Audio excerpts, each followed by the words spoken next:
Movie के start में हम एक यंग गर्ल जिसका नेम एबिगेल है उसे बैले डांस प्रैक्टिस करते हुए देखते हैं। डांस के बाद एबिगेल अपनी लग्जरी कार में अपने घर के लिए निकल पड़ती है और तभी हम देखते हैं कि कुछ किडनैपर्स उसके घर में पहले से मौजूद एबिगेल को किडनैप करने के लिए प्लान बना रहे होते हैं। एबिगेल जब अपने रूम में आती है तो ये लोग पहले से उसके रूम में छुपे होते हैं। एंटर होते ही एबिगेल फोन पर अपने फादर के साथ बात करना स्टार्ट करती है। ये लोग उसकी कॉल काटने का वेट करते हैं। एबिगेल को अपने घर से अपने रूम से लोगों की सरसराहट की आवाज आ तो रही है, लेकिन फिर भी वो इस आवाज को इग्नोर कर देती है और जल्दी में अपने फादर के साथ बात कंप्लीट करके कॉल काट देती है। बस उसके कॉल काटने की देर ही थी कि किडनैपर्स उस पर हमला कर देते हैं और उसे उठाकर बड़े प्रोफेशनल तरीके के साथ उसके फादर के घर में आने से पहले उसे लेकर घर से बाहर निकल जाते हैं। दोस्तों, इन किडनैपर्स में 2 फीमेल्स और 4 मेल्स शामिल हैं और हैरत की बात ये है कि ये सभी लोग एक दूसरे को नहीं जानते। इनफैक्ट आज इनकी यहाँ पर फर्स्ट टाइम मुलाकात हुई है। बहरहाल ये लोग एबिगेल को लेकर उस जगह पर पहुँचते हैं जहाँ पर एबिगेल को ले जाने के लिए इन लोगों को सुपारी दी गई थी और यहाँ पर इन्हें सुपारी देने वाला इनका पहले से ही वेट कर रहा होता है। अब सीन ये है कि ये सभी लोग मुख्तलिफ किस्म के क्रिमिनल बैकग्राउंड से इकट्ठे हुए हैं और इन्हें इकट्ठे करने वाला ये शख्स है जिसका नेम लैम्बर्ट है।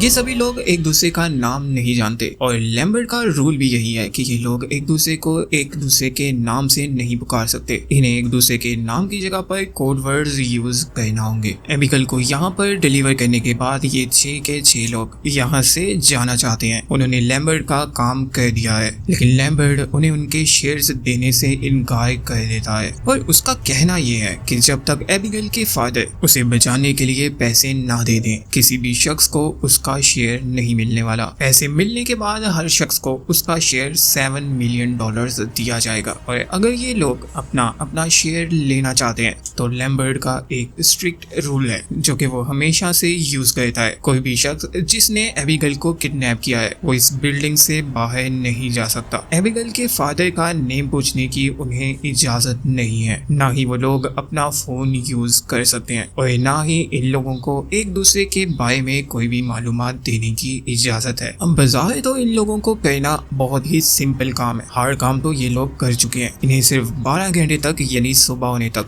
एक 7-8 साल की बच्ची की बेबी सिटिंग करनी है, उसका ख्याल रखना है। लैम्बर्ट यहाँ पर इनको एक आखिरी रूल बताता है। इनके ग्रुप में शामिल गर्ल जिसे वो एक आरजी सब्स्टिट्यूट नेम देता है जोई, उसके अलावा कोई भी शख्स एबिगेल के रूम में नहीं जा सकता और जोई को भी अपना फेस ढांक कर एबिगेल के सामने जाना होगा जहाँ पर सिर्फ इसे उसका ख्याल रखने के लिए कहा जाता है। और इसके बाद लैम्बर्ट डोर को बंद करके इस बिल्डिंग से इन लोगों को यहीं पर बेबी सिटिंग करने के लिए छोड़कर चला जाता है और बस उसके यहाँ से जाते ही जोई एबिगेल को देखने के लिए उसके रूम में जाती है। बेचारी छोटी बच्ची बहुत ज्यादा रो रही होती है। उसकी आंखों पर कपड़ा बंधा हुआ है, इसलिए उस बेचारी को इस ब्लाइंड फोल्ड की वजह से कुछ दिखाई नहीं दे रहा, जिसकी वजह से वो और भी ज्यादा डर रही है। वो जोई से बाय बाय इसे खोलने की रिक्वेस्ट करती है और जोई भी नरमी दिखाती है, वो इसे बिल आखिर खोल देती है। इन दोनों के दरमियान इंट्रोडक्शन होता है और जोई उसे अपना फर्जी नाम जोई ही बताती है। एबिगेल को बहुत ज्यादा डरते देख वो उसे बहुत तसल्ली देती है कि हम उसे कुछ भी नहीं कहना चाह रहे, हमने सिर्फ उसे किडनैप किया है। जैसे ही उसके फादर पैसे दे देंगे तो एबिगेल को सही सलामत उसके घर पर छोड़ दिया जाएगा। यहाँ पर जोई एबिगेल का काफी दिल बहलाती है और उसके हैंडकफ्स बैक साइड से फ्रंट पर बांध देती है। लेकिन जैसे ही जोई एबिगेल के रूम से बाहर जा रही होती है, एबिगेल उसे एक बहुत ही अजीब बात कहती है कि आज जो तुम्हारे साथ होने वाला है तुम सब लोगों के साथ, उसके लिए मैं तुमसे सॉरी करती हूँ। बस एबिगेल की ये बात सुनने की देर थी। जोई को तो पहले ही कुछ समझ नहीं आ रहा कि उन लोगों को सुबह तक इस बिल्डिंग में बेबी सिटिंग करने का क्यों कहा गया है। जोई रूम से बाहर आकर हड़बड़ाहट में फ्रैंक को सारी बात बताती है। अब फ्रैंक और जोई ये दोनों बहुत डर जाते हैं और फ्रैंक तो क्यूरियोसिटी में एबिगेल से पूछने के लिए चला जाता है कि उसके फादर कौन है। वो तुरंत ही अपने फादर का नेम बताए वरना फ्रैंक उसे यहीं पर मार देगा। एबिगेल जैसे ही अपने फादर का नेम बताती है तो फ्रैंक के तो होश उड़ जाते हैं और वो कांपता हुआ जल्दी से सभी लोगों के पास आता है और उन्हें बताता है कि क्रिस्टोफर लेजार की बेटी को हमने किडनैप कर लिया है, जिसके बारे में इन सभी लोगों ने बहुत ज्यादा हॉरिफाइंग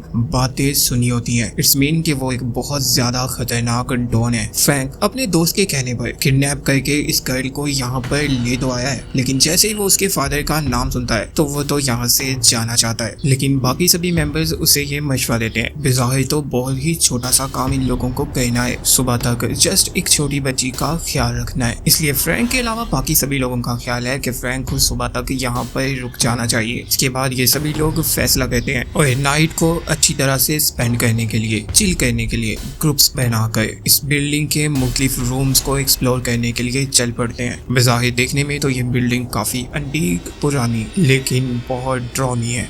डीन और सैमी ये दोनों बिल्डिंग की बेसमेंट में चले जाते हैं। यहाँ पर एक टीवी पड़ा होता है जिस पर सैमी कार्टून देखने लग जाती है और डीन बेसमेंट के अंदर बनी एक और बेसमेंट को एक्सप्लोर करने के लिए नीचे चला जाता है। यहाँ पर वॉल के ऊपर क्रिस्टोफर लेजार की पिक्चर बनी होती है जो कि बिल्कुल एक बीस्ट की तरह लग रहा होता है। और हैरानी की बात ये होती है कि उसके साथ एक छोटी बच्ची की पिक्चर भी बनी होती है और वो पिक्चर कोई और नहीं बल्कि एबिगेल की पिक्चर ही होती है और वो भी एक बीस्ट की तरह लग रही होती है। डीन इस पिक्चर को देखने के बाद बहुत ज्यादा डर जाता है। वो तुरंत ही बेसमेंट से बाहर निकलना चाहता है, लेकिन इसी वक्त कोई जानवर बड़ी फुर्ती से हमला करके डीन को मार देता है। यहाँ पर सीन चेंज होता है। सैमी को डीन के चीखने की आवाज आती है और अब सैमी डीन को देखने के लिए उसके पीछे जाती है और डीन का सिर उसकी बॉडी से अलग होकर सैमी के हाथों पर गिर जाता है और अब वो बेचारी जोर जोर से चीखना स्टार्ट कर देती है और यहाँ पर उसे देखने के लिए उसके बाकी सभी साथी आ जाते हैं। पहले तो ये सभी सोचते हैं कि शायद सैमी ने डीन का ऐसा हाल कर दिया है, लेकिन इतना बुरा हाल शायद वो नहीं कर सकती, जरूर इसे किसी जानवर ने ही नोच कर खा लिया है। फ्रैंक और जॉय को एबिगेल की वो बात याद आती है और जॉय एबिगेल से दोबारा उसके फादर के बारे में पूछने के लिए चली जाती है, लेकिन एबिगेल तो रोने लग जाती है। उस बेचारी को तो कुछ पता नहीं कि डीन का ऐसा हाल किस तरह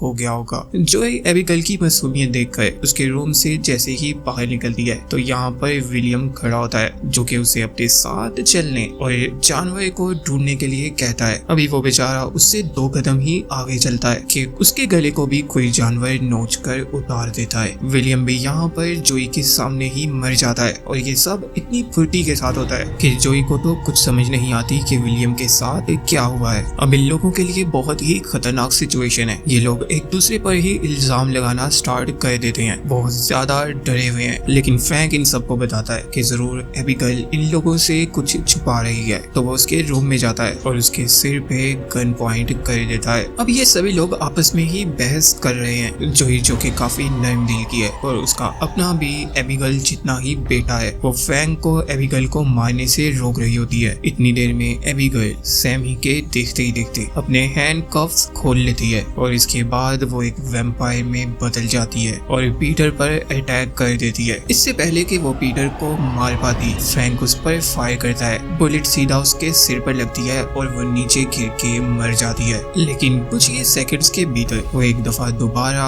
अपनी जगह से उठती है। बुलेट के निशान को वो ऐसे साफ करती है जैसे सिर्फ और सिर्फ वहाँ पर ब्लड ही लगा हुआ था और एक दफा फिर इन लोगों पर अटैक कर देती है और इस बार फ्रैंक के बुलेट चलाने का भी उस पर कोई असर नहीं होता। लेकिन लकीली ये लोग उसे इस रूम में बंद करके यहाँ से बाहर चले जाते हैं सेफली। लेकिन अब ये लोग बच तो गए हैं, लेकिन इन्हें ये समझ नहीं आ रहा कि एबिगेल क्या एक वैम्पायर है और क्या उसने ही डीन और विलियम की जान ली है। इट्स मीन कि उसके रूम से कोई एक ऐसा सीक्रेट पैसेज है जिससे वो बाहर आ जा सकती है, या फिर इस घर में उसके अलावा कोई और भी वैम्पायर या दरिंदा मौजूद है। अब ये लोग इस घर से बाहर निकलना चाहते हैं सेफली, लेकिन जैसे ही वो बाहर वाले डोर को ओपन करने की कोशिश करते हैं तो उसके आगे एक और आयरन का डोर लगा होता है और इस बिल्डिंग की, इस घर की सब विंडोज आयरन की शीट से कवर हो जाती है ताकि कोई भी शख्स इस घर से बाहर ना जा सके। इस वजह से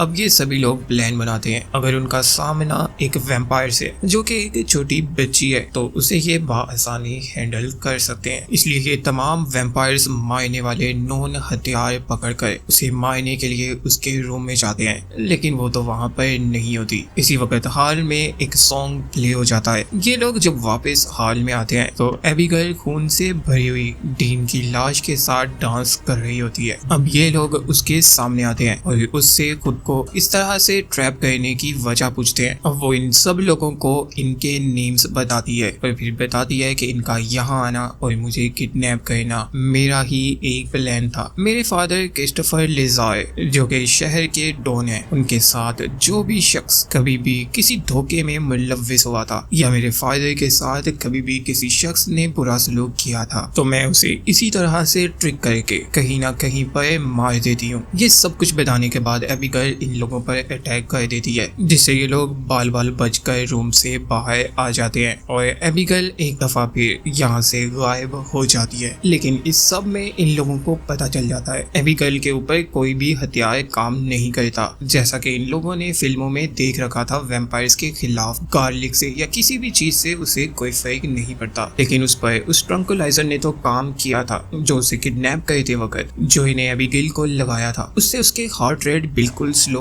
हो गई थी और वो सच में बेहोश हो गई थी। तो अब ये लोग फैसला करते हैं कि ये लोग धोखे से एबिगेल को ट्रंकुलाइजर दोबारा लगाएंगे और इसके बाद ये उसे कैद कर देंगे। अब ये लोग अलग-अलग होकर एबिगेल को ढूंढ कर उसे ट्रंकुलाइजर लगाने के लिए निकल पड़ते हैं। सैमी उसे ढूंढते हुए बेसमेंट में जाती है जहाँ पर वो मुर्दों की लाशों और खून से भरे हुए घड़े में गिर जाती है। उसे मारने के लिए यहाँ पर एबिगेल भी आ जाती है, लेकिन उसकी चीखें सुनकर यहाँ पर बाकी सभी लोग भी इकट्ठे हो जाते हैं जो कि एबिगेल को ट्रंकुलाइजर लगा देते हैं और इसके बाद वो उसे केज में बंद कर देते हैं। लेकिन एबिगेल को जैसे ही एक दफा फिर होश आती है तो वो बड़ी आसानी के साथ केज तोड़कर एक दफा फिर इन पर अटैक कर देती है। लेकिन इस वक्त तक सुबह हो चुकी होती है और जोई सनलाइट को एबिगेल पर मारती है जो कि उसके हैंड पर पड़ती है। हैंड पर सनलाइट पड़ते ही उसका हाथ फट जाता है, लेकिन वो तुरंत ही वापस न्यू हैंड ग्रो करना शुरू कर देती है और सैमी के हैंड पर वो काट लेती है। सैमी और पीटर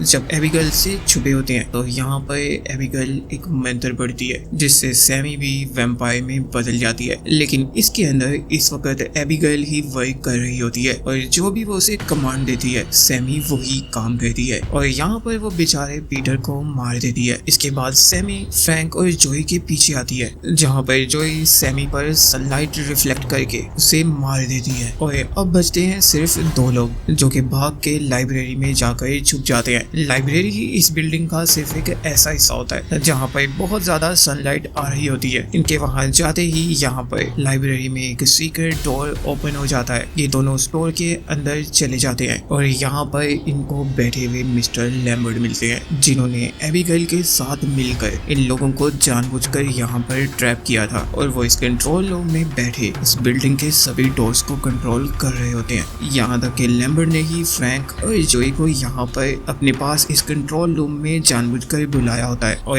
अब वो फ्रैंक को अपने साथ ज्वाइन करके यानी एक वैम्पायर बन के एबिगेल को ही मारने के लिए उसकी टीम का हिस्सा बनने के लिए कहते हैं कि ये दोनों मिलकर एबिगेल को ही मार देंगे क्योंकि एबिगेल ने लैम्बर्ट जो कि फ्रैंक का फ्रेंड था उसे पहले वैम्पायर में कन्वर्ट किया और फिर उसके एक्शंस को हैंडल करके इन लोगों को यहाँ पर ट्रैप कर दिया। लेकिन फ्रैंक जैसे ही वैम्पायर में कन्वर्ट होता है तो वो लैम्बर्ट को ही मार देता है। अब से पहले सारी मूवी में हमने ये देखा कि फ्रैंक का कैरेक्टर बहुत अच्छा था, लेकिन जैसे ही उसे पावर मिलती है तो वो जोई को मारने के लिए उसके पीछे भागता है। लैम्बर्ट का सारा ब्लड वो पी चुका है और ब्लड पीने से उसे ताकत मिलती है, इसलिए वो एबिगेल और जोई पर खूब भारी पड़ता है। लेकिन वो इन्हें मारता नहीं, सिर्फ टॉर्चर करना चाहता है। एबिगेल जोई को अपनी टीम ज्वाइन करने के लिए कहती है कि अगर वो मर गई तो फ्रैंक जोई को भी मार देगा, इसलिए जोई एबिगेल के साथ मिलकर फ्रैंक को मार दे और ये दोनों बिलाखिर फ्रैंक को मारने में कामयाब हो जाते हैं। फ्रैंक के मरते ही एबिगेल जोई को यहाँ से तुरंत ही बाहर जाने का मशवरा देती है। जोई अभी लाइब्रेरी से बाहर जाने ही लगती है कि यहाँ पर एंट्री होती है एबिगेल के फादर मिस्टर क्रिस्टोफ लिज़ाय की, जो कि जोई को